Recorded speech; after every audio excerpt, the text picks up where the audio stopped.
முறைப்படி வழக்கு பதிவு செய்யப்பட்டு விசாரணை செய்து அது எல்லாத்தையுமே வீடியோவாக ஆவணப்படுத்துறது தான் அஸ்ராக் கார்க்கோட ஸ்பெஷாலிட்டி. நிச்சயமாக தாவேகா தலைவர் விஜயே சிக்குவார். இப்போ என்னென்னா போலீஸ் எப்பவுமே உங்களுக்கு தெரியும், உளவுத்துறையே பொய்யான ரிப்போர்ட்டை கொடுத்து அரசாங்கத்துக்கு கெட்ட பேரை ஏற்படுத்திச்சு. இப்போ ஏற்கனவே இன்னொன்று அங்கேயே எஸ்பிசிஐடின்னு சொல்லுவோம், அதை லோக்கல்காரங்க சிஐடி போலீஸ்னுவாங்க.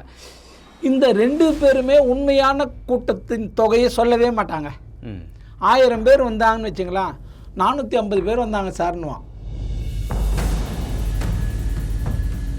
ஒரு பந்தோபஸ்த் கொடுக்குற இடத்துல லத்தி சார்ஜ் பண்ணணும்னு அவசியம் இல்லை, லத்தி கொண்டு போகணும்னு அவசியம் இல்லை. அப்படி கொண்டு போகணும் ரூல்ஸில் இருக்கா? இல்லை. அருகில் இருக்கக்கூடிய 10 ஹாஸ்பிட்டலில் பார்க்காம கரூர் பொது மருத்துவமனைக்கு கிட்டத்தட்ட 7-8 கிலோமீட்டர் தள்ளி இருக்கிற ஹாஸ்பிட்டலுக்கு எதுக்கு கொண்டு போகணும்?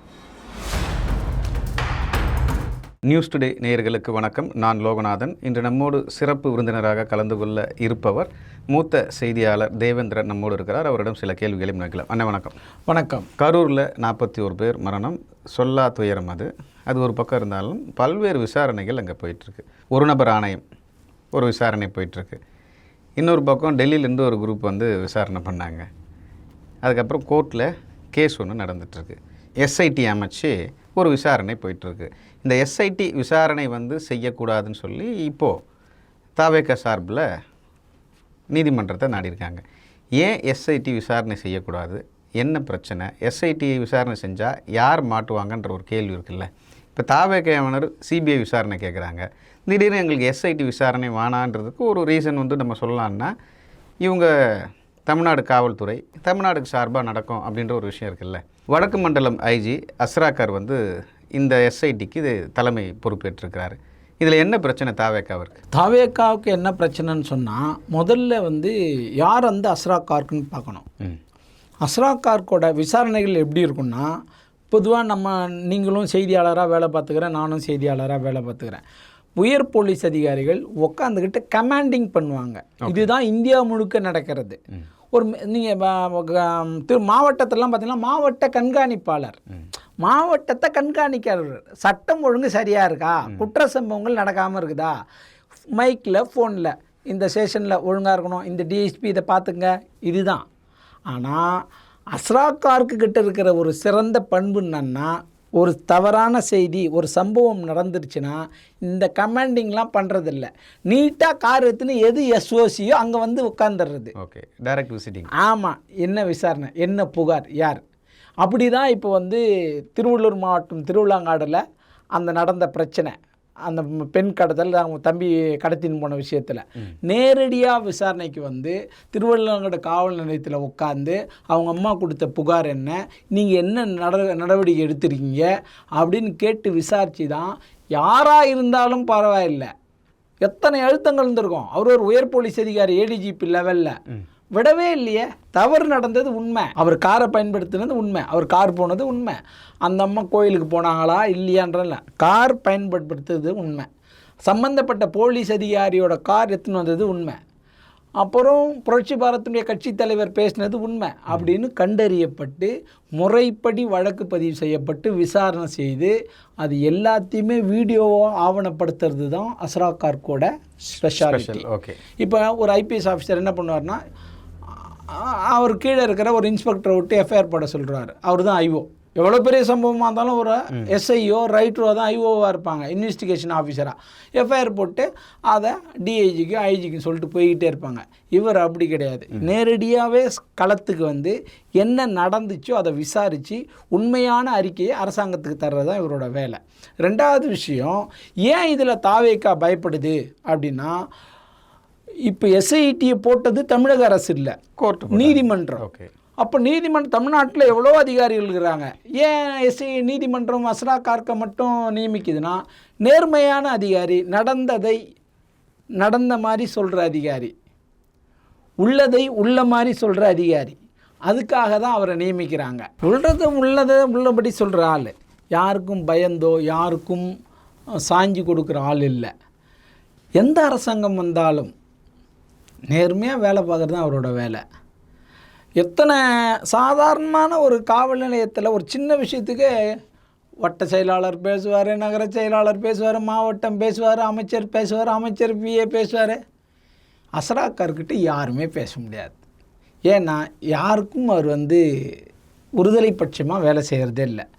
அவருக்கு கொடுக்கப்பட்ட பணி என்னவோ அந்த பணியை சிறப்பாக செஞ்சு கொடுக்குறது தான் அவரோட வேலை. இதுதான் அவரோட சிறந்த பண்பு. ரெண்டாவது, இவர் 2004 பேட்ச் ஐபிஎஸ் ஆஃபீஸர். ஓகே. இவர் முதல்ல வேலூர் மாவட்டத்தில் தான் தன்னுடைய வேலையை தொடங்குகிறார். எங்கே வேலையை தொடங்கினாலும் அதில் என்ன நடந்திருக்குங்கிறத உண்மையை விசாரித்து வெளிப்படையாக சொல்கிறது. உயர் அதிகாரிகள்கிட்ட தனக்கு வேண்டப்பட்டவர்களாக இருந்தால் அதை மறைச்சி சொல்கிறதோ, இல்லை உயர் போலீஸ் அதிகாரிகளோ இல்லை அமைச்சர்களோ அரசியல் தலைவர்களோ சொன்னால் அவங்களுக்காக சரின்னு சொல்லிட்டு தலையாட்டிட்டு உண்மையை மூடி மறைக்கிற ஆள் இல்லை அஸ்ராக்கார். ஒன்று. ரெண்டாவது விஷயம், தமிழக போலீஸ் வரலாற்றில், இன்னும் சொல்லப்போனால் இந்திய நீதிமன்ற வரலாற்றில் பொன்னெழுத்துக்களால் பொறிக்கப்பட வேண்டிய ஒரு விஷயத்தை பண்ணார். மதுரையில் ஒரு கொலை வழக்கில் ஒரு சாட்சி உடல் நலம் சரியில்லாமல் இருக்கார். அவர் இறந்து போகிற தருவாயில் இருக்காருன்னு வைங்களேன். அவர் என்ன பண்ணுறாருன்னா, இவர் அங்கே இருக்கும்போது நார்த் ஜோன் வரத்துக்கு முன்னாடின்னு நினைக்கிறேன், இல்லை இங்கே வந்த பிறகு போய் பண்ணாரான்னு எனக்கு அது சரியாக நினைவில்லை. என்ன பண்ணுறாருன்னா, அந்த சாட்சியை அந்த வழக்கில், அப்போ கொலை வழக்கில் அப்போ இவர் நடவடிக்கை எடுத்து வழக்கு போட்டு விசாரணை போய்கிட்டு இருக்குது. இப்போ ட்ரையல் முடிஞ்சு நடக்க போகுது, தீர்ப்புன்னு சொல்லிட்டாங்கன்னு நினைக்கிறேன். அதில் தண்டனை கொடுத்துட்டாங்க.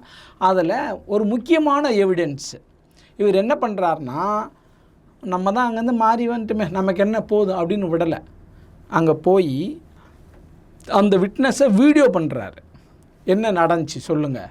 அவர் என்ன நடந்துச்சோ அது வீடியோ வாக்குமூலம் தர்றார். அந்த வீடியோ வாக்குமூலத்தை மதுரை சென்னை கிளை கிளை உயர்நீதிமன்ற மதுரை கிளையில் அந்த வீடியோ எவிடன்ஸை நீதிமன்றத்தில் சப்மிட் பண்ணுறாரு. நீதிமன்றம் ஏற்றுக்கிட்டு பாராட்டுச்சு இவரை. இனிமே இது போன்ற சாட்சிகளை போலீஸார் நீதிமன்றத்தில் சமர்ப்பிக்கலான்னு ஒரு உத்தரவே போட்டிருக்காங்க. நிறைய போலீஸ் என்ன பண்ணுவாங்க தெரியுமா, இந்த ஸ்டேஷனில் வேலை பார்க்குறோமா, இந்த டிஸ்ட்ரிக்டில் வேலை பார்க்குறோமா, தப்பிச்சா போதுடா, நமக்கு என்ன விட்டா போதுடான்னு ஓடிடுவாங்க. யார் பண்ணுவா? யாரோ சம்பந்தம் இல்லாத ஒருத்தர். அப்போ உண்மையும் நீதியும் ஒருபோதும் சாகக்கூடாது, பாதிக்கப்பட்டவர்கள் பக்கம் நிற்க வேண்டும். அதுதான் சோஷியல் ஜஸ்டிஸ்ன்னு நினைக்கிற ஒரு ஐபிஎஸ் ஆஃபீஸர் தான் அஸ்ராக்கார். அது மட்டும் இல்லை, உத்தமபுரம் தலித் மக்கள் கோயிலுக்குள்ளே போன விஷயம், இரட்டை டம்ளர் முறை, தீண்டாமை சுவர், கிட்னி திருட்டு, இப்படி எவ்வளோ விஷயங்களை அடித்து திருத்தின ஆள். திருநெல்வேலியில் கந்துவட்டி கொடுமை.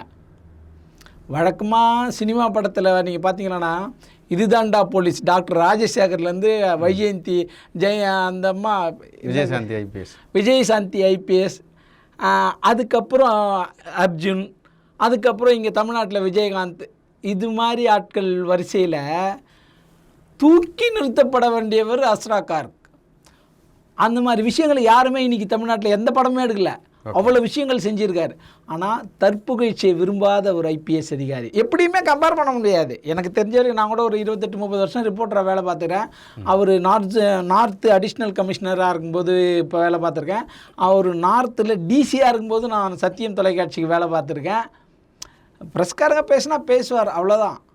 யாரும் அவர்கிட்ட போய் ஆப்ளிகேஷன் கேட்க முடியாது, பேச மாட்டார். என்னவோ அதை தான், உங்களோட தேவை என்ன, இது புகாரா, நடவடிக்கை எடுக்கப்படும். முக்கியமான விஷயம் கரூரில் இன்வெஸ்டிகேஷனை ஸ்டார்ட் பண்ணியிருக்காரு, விரைவாக போயிட்டுருக்கு. யாரெல்லாம் இதில் சிக்குவாங்கன்ற ஒரு விஷயம் உங்களுக்கு தோணுதா? நிச்சயமாக தாவேகா தலைவர் விஜயே சிக்குவார். இப்போ என்னென்னா, போலீஸ் எப்பவுமே உங்களுக்கு தெரியும், ஒரு மீட்டிங் பாயிண்ட்னா எத்தனை மணிக்கு வருவீங்க, எவ்வளோ பேர் வருவாங்க, எவ்வளோ நேரம் பேசுவீங்க அப்படின்னு நம்ம அந்த உள்ளூர் காவல் நிலையத்துக்கு மனு கொடுக்கணும். அதை பேஸ் பண்ணி தான் அவங்க தருவாங்க. அப்போது நீங்கள் ஒரு சினிமா நடிகராக இருக்கீங்க, ஒரு கட்சி தலைவராக மாறி இருக்கீங்க. அப்போது மக்கள் எவ்வளோ நேரம் நிற்பான், சோர்வடைவான். அப்போ நீங்கள் சரியான நேரத்துக்கு போயிருந்தால் இந்த விபத்தே நடந்திருக்காது. ஒன்று. அதனால தான் எஸ்ஐடியோட விசாரணை தேவையில்லைன்னு சொல்லி தாவேகா நிற்கிது. நீதிமன்றத்துக்கு போகிறதுக்கான காரணமே அதுதான். ஏன்னா இவர் அடிப்படை உண்மையாக தானே கேட்க போகிறாரு. சார் உங்களுக்கு 10 மணிக்கு வர சொன்னேன் சார், 10:30 மணிக்கு வந்தீங்க, யார் தப்பு? உங்கள் தப்பு தானே. அதனால தான் இந்த இழப்பு ஏற்பட்டுருக்கு. 39 பேர் ஒன்றும், அப்புறமா 41 ஆயிருச்சு. ஒரு குழந்தை, கர்ப்பிணி தாய், நோய்வாய்ப்பட்டு கிடக்கிற குழந்தைகள் எல்லாம் ஒரு நடிகராக பார்க்க வரணும்னு இருக்கிறான். இன்னும் சொல்லப்போனால் தமிழ்நாட்டு மக்களை சினிமாக்கார மேலே இருக்கிற மோகத்தை இன்னும் திருத்த முடியல. நாகரிகம் வளர்ந்து கூட நம்ம என்ன பண்ணுறது? சரி, எப்படியோ வந்து தொலைச்சிட்டான். நீங்கள் சரியான நேரத்துக்கு வந்தால் போயிருக்கலாமே. நீங்கன்னா எம்ஜிஆர் எவ்வளோ ஃபேஸ் வேல்யூ உள்ள தலைவர். அவரே இது மாதிரி காலம் தவறாமைக்கு போனதில்லை. டாக்டர் கலைஞர் ஏதோ முன்ன பின்ன ஆகும், அவ்வளோதான். நீங்கள் எத்தனை மணிக்கு டைம் போட்டிங்க, எத்தனை மணிக்கு வந்தீங்க? தமிழக அரசுக்கும் இவர் மீது ஒரு பயம் இருக்கிறது அப்படின்ற ஒரு விஷயத்தை இதில் நம்ம மேற்கோள் காட்டலாமா? பயம் இருக்குதுன்னு சொல்ல முடியாது. ஒரு நேர்மையான அதிகாரி, என்ன நடந்துருக்குதோ. ஏன்னா ஒரு பந்தோபஸ்த் கொடுக்குற இடத்துல லத்தி தாட்டி பண்ணணும்னு அவசியம் இல்லை, லத்தி கொண்டு போகணுன்னு அவசியம் இல்லை. அப்படி கொண்டு போகணும் ரூல்ஸில் இருக்கா? இல்லை. ஏன் அப்போ கொண்டு போனீங்க? ப்ரீ பிளானாக இல்லையா? ஒரு 10,000 பேருக்கு மேற்பட்ட வராங்க, இதை வந்து நீங்கள் கட்டுப்படுத்தணும்னு சொல்லி முன்னெச்சரிக்கை நடவடிக்கையாக புஷி ஆனந்துக்கிட்டேயோ அந்த நிர்வாகிக்கிட்டேயோ சொன்னேன்னு சொல்கிறாங்க. அப்போ சொல்லியிருக்கிறவங்க கூடுதல் பாதுகாப்பு இன்க்ரீஸ் பண்ணியிருக்கணும். ஏன் பண்ணலை? அருகிலே இன்னொரு கேள்வியும் இருக்குது. அருகிலேயே 10க்கும் மேற்பட்ட மருத்துவமனைகள் நியர்பையில் இருக்குது. ஒரே ஒரு ஹாஸ்பிட்டலில் மட்டும் ஒரு 5 பேரை கூட்டு போயிருக்காங்க. அந்த 5 பேரை காப்பாற்றப்பட்டிருக்காங்க. அருகில் இருக்கக்கூடிய 10 ஹாஸ்பிட்டலில் பார்க்காம கரூர் பொது மருத்துவமனைக்கு கிட்டத்தட்ட 7-8 கிலோமீட்டர் தள்ளி இருக்கிற ஹாஸ்பிட்டலுக்கு எதுக்கு கொண்டு போகணும்? இப்படிப்பட்ட பல்வேறு கேள்விகள் அங்கே இருக்குது. வெளியே எக்ஸிட் வழி சின்ன சின்ன குறுகிய சந்துகள் இருக்குது. அந்த சந்துகளில் வந்து அடைச்சி வச்சுருக்காங்க, தட்டி கட்டி மூடியிருக்காங்க, கயிறு போட்டு கட்டி குரூப் பண்ணியிருக்காங்க. ஒரு அதிகப்படியான கூட்டம் வந்தால் அந்த சந்து வழியாக பூந்து போயிருக்கலாம், பல்வேறு உயிர்களை தப்பிச்சிருக்க வாய்ப்பு இருக்குது. ஏன் இதெல்லாம் பண்ணாங்கன்ற பல்வேறு கேள்விகள் இருக்குது. இப்போ தமிழக அரசு பயப்படுமா இல்லையா? நிச்சயமாக அரசு பயப்படாது. ஏன்னா நீங்கள் பொதுவாகவே அரசாங்கத்தில் ஒரு சம்பவம் நடந்துருச்சுன்னா அரசு மருத்துவமனைக்கு தான் போகணும். அப்போ தான் அது வழக்கு பதியப்படும். ஆனால் இந்த அரசு வந்து தனியார் மருத்துவமனைக்கு கூட கூட்டுன்னு போகலாம், அவங்க முதல் உதவி செய்யணும். கூட்டுன்னு போகிறவங்கள யார் என்னென்னு டிஸ்டர்ப் பண்ணக்கூடாதுன்னு இந்த அரசு ஒரு உத்தரவு போட்டுருக்கு. அது பாராட்டப்பட வேண்டிய. ஏன் அதை பயன்படுத்தலை, அமல்படுத்தலைன்றத கேள்வி. ஏன் பயன்படுத்த? ஒரு பெரிய கூட்ட நெரிசலுங்க சார். அதுதான் சார் சொல்கிறேன், கூட்ட நெரிசல் தாங்க. கூட்ட நெரிசலில் உயிர் போகிற நிலைமையில் இருக்காங்க. கிட்டத்தட்ட 35 பேர் இறந்து தான் மருத்துவமனைக்கு சென்றதாக சொல்லி நம்ம மக்கள் நல்வாழ்வுத்துறை அமைச்சர் மிக தெளிவாக சொல்லியிருக்காரு. அருகில் இருக்கக்கூடிய கூட்டு போயிருந்தால் 5 பேர் ஆல்ரெடி காப்பாற்றிருக்காங்க. ஏன் காப்பாற்றல? இன்னொரு கேள்வி இருக்குது. ஆல்ரெடி மின்சாரம் துண்டிக்கப்பட்டுருச்சு, கரண்ட் கட் ஆயிருச்சு. இல்லைங்க, அந்த தெருவில் தான் கட் ஆயிருக்கு, அது பிரச்சனை இல்லை. மேற்கோள் காட்டி வரைபடத்தோட வீடியோ எவிடன்ஸோட இந்த செய்தியை பதிவு பண்ணுறாங்க. அருகில் கிட்டத்தட்ட அப்போலோ மருத்துவமனை கூட இருக்குது. ஒரு எமர்ஜென்சினா அப்போலோ மருத்துவமனை கொண்டு போய் சேர்க்கணும். கண்டிப்பாக விபத்து ஏற்பட்டால் உடனடியாக மருத்துவம் பார்க்கணும், அந்த காசை வந்து அரசாங்கம் ஏற்றுக்குதுன்னு அறிவுரைக்கு போகுது. ஏன் கொண்டு போகல? நியர்பையில் இருக்கிறத கொண்டு போயிருக்கலாம்ன்றது தான் இப்போ எல்லாருடைய கேள்வியாக. அப்போது இது எப்படி இது நீங்கள் சொல்கிறது எதை காட்டுதுன்னா, இந்த அரசாங்கத்தை குற்றம் சொல்லுதுன்ற அடிப்படையில் நான் பார்க்கல. என்னாச்சுன்னா மின்சாரம் துண்டிக்கப்பட்டங்கிறது ஒன்று. ரெண்டாவது விஷயம், தான் தப்பிச்சா போதுன்னு தான் ஓடுவான். அப்போ காப்பாற்றணும்னு நினைக்கிறது ஒன்று போலீஸ் தான் வந்து காப்பாற்றணும், இல்லைனா இந்த ரசிகர்கள் காப்பாற்றணும். இப்போ ரசிகர்களே பாதிக்கப்பட்ட போது அவனும் விழுந்துட்டான்னா அவன் எப்படி இன்னொருத்தனை தூக்குவான்? இல்லைங்க, நான் சொல்கிறது வந்து அவங்க இல்லை, ஆம்புலன்ஸில் கூப்பிட்டு போகிறவங்க கூட அரசு மருத்துவமனைக்கு பக்கத்தில் அருகில் இருக்கக்கூடிய எமர்ஜென்சி சுச்சுவேஷன் தெரிஞ்சிச்சு, இறந்துட்டே இருக்கிறாங்கன்னு போது பக்கத்துலேயே இருக்கிறவங்களே சேர்த்துருக்கலாமே, ஏன் சேர்க்கல? உண்மைதான், நீங்கள் சொல்கிறது உண்மைதான். அங்கே தான் மேன் பவரே இல்லையே. ஏற்கனவே எடப்பாடியார் என்ன சொல்கிறாருன்னா, நான் நடத்துகிற கூட்டங்கள்லாம் ஆம்புலன்ஸ் வந்துடுது. இதைத்தான் இவரும் ஒரு இடத்துல மேற்கோள் காட்டுறாரு. இருந்தாலும் அதை விட்டுறணும், வழி விடுங்க அப்படின்னு சொல்கிறாரு. விடுதலை சிறுத்தைகளுடைய தலைவர் திருமாவளவன் என்ன சொல்கிறாருன்னா, இது முட்டாள்தனமான சிந்தனை, ஆம்புலன்ஸுங்கிறது காலியாக போய் பாதிக்கப்பட்டவரை ஏற்றிட்டு கூட வரும், நீங்கள் அப்படி பார்க்கக்கூடாது அப்படிங்கிறாரு. அப்போ நீங்கள் சொல்கிற மாதிரி போலீஸ் தாங்க ஒன்று இறங்கி வேலை செய்யணும். நீங்கள் ஆம்புலன்ஸு 108 எத்தனை இருக்கும்? 1-2 தான் வரும். இல்லைங்க, நீங்கள் என்ன பண்ண முடியும்? 20 ஆம்புலன்ஸ்க்கு மேலே அங்கே இருந்திருக்கு. இது ஏன் கொண்டு போய் அங்கே ப்ரைவேட்டில் சேர்க்கலன்றது ஒரு கேள்வி. அரசு மருத்துவமனை கூட்டு போவாங்கன்றது பொதுவான ஒரு கருத்து. இது ஒரு பக்கம் இருக்கட்டும். இப்போது காவல்துறை உரிய நடவடிக்கை எடுக்கலை, காவல்துறை உரிய பாதுகாப்பு கொடுக்கல, இப்படின்ற ஒரு விஷயம் ஒன்று இருக்குல்ல. இப்போ இந்த விசாரணை SIT விசாரணையில் காவல்துறை பாதுகாப்பையும் சரி, அதே மாதிரி நிர்வாகம் சார்ந்த டிஸ்ட்ரிக்ட் கலெக்டருடைய அவருடைய செயல்பாடும் சரி, இப்போது இந்த விசாரணையில் மாட்டுவாங்களா மாட்ட மாட்டாங்களா? நிச்சயமாக மாட்டுவாங்க. இருக்கிற ஃபேக்டை அவர் அப்படியே சொல்லிட்டு போயிட்டே இருப்பார், இருக்கிற விஷயங்களை பதிவு பண்ணிட்டு போய்கிட்டே இருப்பார். நீங்கள் இன்னொன்று கேட்டீங்க, நல்ல கேள்வி. போலீஸார் வந்து ஏன் தடியத்துன்னு போனாங்கன்னு. எப்பவுமே போலீஸார் வந்து முன்னெச்சரிக்கை பாதுகாப்பாக இருக்கிறது அது அவங்களுக்கு தர்ற ஒரு ஆயுதம். ஒரு தடுக்கிறதுக்கு தேவைப்படுது, தேவைப்பட்டால் பயன்படுத்திக்கிறது. அதே மாதிரி அந்த தடுப்பு, ஏன்னா கூட்டம் அதிகரிக்குது. இவங்க முதல்ல சொன்ன கூட்டத்தின் அளவு குறைவு, அப்புறமா நேரம் ஆக ஆக வர கூட்டம் அதிகமாயிருச்சு. வேலைக்கு போயிட்டு வரவங்க, வெளியிலேருந்து வரவங்க, மார்க்கெட், இந்த கூட்டம் அதிகரிக்குது. அப்போ போலீஸ் வந்து என்ன பண்ணுறாங்கன்னா, முதல்ல போலீஸ் தடியடி நடத்திடல, ஒரு விஐபி வந்தால் தள்ளுன்னு சொல்லுவோம்ல, அப்படி பண்ணுறது, அப்படி தொடங்கினது தான். அதுக்கப்புறம் இந்த கூட்டத்தை கட்டுப்படுத்த முடியாத நிலை வரும்போது தான் அதை பயன்படுத்த வேண்டிய சூழல் ஏற்படுது. இப்போ இந்த அரசாங்கமும் சம்மந்தப்பட்ட அந்த நகரத்திலேயோ அல்ல அந்த மாவட்டத்திலேயோ இந்த போலீஸ் அதிகாரிகள் நிச்சயமாக சிக்குவாங்க. ஏன்னா இவர் இருக்கிற மாதிரி நீதிமன்றத்தை சொல்லிட்டு போகிறாரு. போலீஸ் வந்து முன்னெச்சரிக்கையாக கூடுதலாக போலீஸை வந்து நிற்க வச்சுருக்கலாம். உளவுத்துறை அறிக்கை இவங்க கூடுதலாக காட்டலாம். இன்னொரு விஷயம் தெரியுங்களா உங்களுக்கு, நான் இந்த இடத்துல முக்கியமாக பதிவு செய்ய வேண்டிய விஷயம், எந்த அரசாங்கம் வந்தாலும் எஸ்பிசிஐடின்னு சொல்லுவோம்ல, லோக்கல் ஐஎஸ்ன்னு ஒன்று இருக்கும், அது மாவட்ட தனிப்பிரிவு. இன்னொன்று அங்கேயே வந்து எஸ்பிசிஐடின்னு சொல்லுவோம், அதை லோக்கல்காரங்க சிஐடி போலீஸ்னுவாங்க. இந்த 2 பேருமே உண்மையான கூட்டத்தின் தொகையை சொல்லவே மாட்டாங்க. 1000 பேர் வந்தாங்கன்னு வச்சுங்களா, 450 பேர் வந்தாங்க சார்னுவான், உடனே ஃபோனில் சொல்லிடுவான். இப்போ செல்ஃபோன் வந்துருச்சு, அப்போ அந்த ஃபோன் இருக்கும், ஐயா 450 பேர் வந்தார்கள் அப்படின்வான். ஆனால் வந்தது பார்த்திங்கன்னா 1200 பேராக இருப்பான். இப்போ இது வந்து போலீஸ் பண்ணுற மிகப்பெரிய குற்றச்சாட்டு, மிகப்பெரிய தவறு. இதை கண்டி உளவுத்துறை திருத்திக்கிட்டாவே இந்த கரூர் சம்பவம் மாதிரி தமிழ்நாட்டில் இனிமேல் எப்பவுமே நடக்காது. இருக்கிற மாதிரி சொல்லுங்கள் சார், 30,000 50,000 பேர் வராங்கன்னு எதிர்பார்க்கலாம் சார் அப்படின்னு சொல்லிட்டு போங்க. ஏன்னா அரசாங்கத்தை திருப்திப்படுத்தணும் அப்படிங்கிற பேரில் உளவுத்துறையே பொய்யான ரிப்போர்ட்டை கொடுத்து அரசாங்கத்துக்கு கெட்ட பேரை ஏற்படுத்திச்சு. இப்போ ஏற்கனவே விஜய் வந்துடுவார், திமுகவுக்கு ஒரு பெரும் எதிர்பார்ப்பு,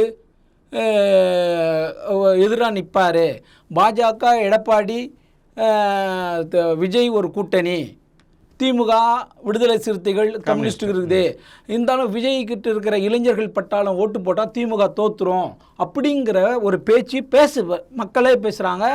மற்ற சோஷியல் மீடியா பேச ஆரம்பிக்குது. விஜயோட ஆதரவாளர்கள், அதிமுகவுடைய ஆதரவாளர்கள்லாம் பேச ஆரம்பிக்கிறாங்க. அப்போது என்ன ஆகுது, ஒரு தவறான பிம்பம் உருவாக்கப்படுது. அப்போ நீங்கள் ஒழுங்காக நடந்துக்கிட்டு இருந்தால் அரசாங்கத்துக்கு கெட்ட பேர் வர போகிறது இல்லைல்ல. இல்லைனா நீங்கள் அப்போவே சொல்லியிருக்கலாமே, சார் நீங்கள் உங்கள் டைம் 10 மணி, இது ரொம்ப சின்ன இடம், நீங்கள் இன்னும் வரவே இல்லை, மக்கள் கூட்டம் அதிகரிக்குது, நீங்கள் டைமை மாற்றுங்க அப்படின்னு சொல்லியிருக்கலாம். இல்லைனா 1000 போலீஸ் நிற்கிறாங்க, இல்லை 500 போலீஸ் நிற்கிறாங்கன்னா இன்னும் எக்ஸ்ட்ரா போலீஸை நிறுத்தியிருக்கலாம். அப்போ இதில் முழுக்க பாதிக்கப்படுறது, முழுக்க தவறு செஞ்சது உளவுத்துறை தான். சட்டம் ஒழுங்கு போலீஸார்னு கூட நான் சொல்ல மாட்டேன். உளவுத்துறை மட்டும் கரெக்டாக இருந்திருந்தா, அதாவது உள்ளூர் தனிப்பிரிவு போலீஸும் சிஐடி போலீஸாரும் கரெக்டான சரியான எண்ணிக்கையும் சரியான விஷயத்தை அரசாங்கத்துக்கு சொல்லியிருந்தா இந்த சம்பவமே நடந்திருக்காது. சரார்களுடைய எஸ்ஐடியான அந்த விசாரணை முடியும் பொழுது பல்வேறு நபர்கள் சிக்குவார்கள். குறிப்பாக அது போலீஸாரும் சரி, அங்கே நடைபெற்ற தாவேக்காவினரும் சரி, எல்லாரும் சிக்கிறதுக்கு வாய்ப்பு இருக்குது நிச்சயமா. ஏன்னா தாவேக்கா வந்து ஏன் துடிக்குதுன்னா, இப்போ பாருங்கள், பிஜேபி திட்டமிட்டு விஜயை வளர்க்குது. Y+ கொடுத்துருந்தாங்க, இப்போ Z+ பாதுகாப்பு கொடுத்துருக்காங்க. எங்க நேற்று அரசியல் கட்சி தொடங்கின ஆளுக்கு Z+ பாதுகாப்பு தரணுன்ற அவசியமே இல்லை. ஏன்னா அவங்களுடைய டார்கெட்டு திமுகவை எதிர்க்கணும். அப்போ இந்த ஆளை நம்ம வளர்த்து விடணுங்கிற எண்ணத்தில் தான் விஜய்க்கு இந்த பாதுகாப்பு. ஓகே, அப்போ அரசாங்கத்திற்கு கெட்ட பெயரை ஏற்படுத்துகிற வகையில் இவங்க பண்ணாங்கன்றது காட்டிலும் முதலமைச்சர் உளவுத்துறையை முழுசாக மாற்றணும், சிறந்த அதிகாரிகளை, நேர்மையான அதிகாரிகளை நியமிக்கணும். இன்னும் சொல்ல போனால் அஸ்ரா கார்க் மாதிரி சிறப்பான அதிகாரிகளை உளவுத்துறைக்கு நியமிக்கணும். சரின்னா சரி, தப்புன்னா தப்பு, மறைக்கவே கூடாது. அப்போ தான் காவல்துறை சரியாக இயங்கும். இது மாதிரி சம்பவங்கள் எந்த உயிரிழப்பும் நடக்காது. ஓகே, கரூர் சம்பவம் குறித்தும் குறிப்பாக எஸ்ஐடியினுடைய விசாரணை அதிகாரி அஸ்ரா கார்க் குறித்தும் பல்வேறு தகவல் சொன்னமைக்கு நன்றி.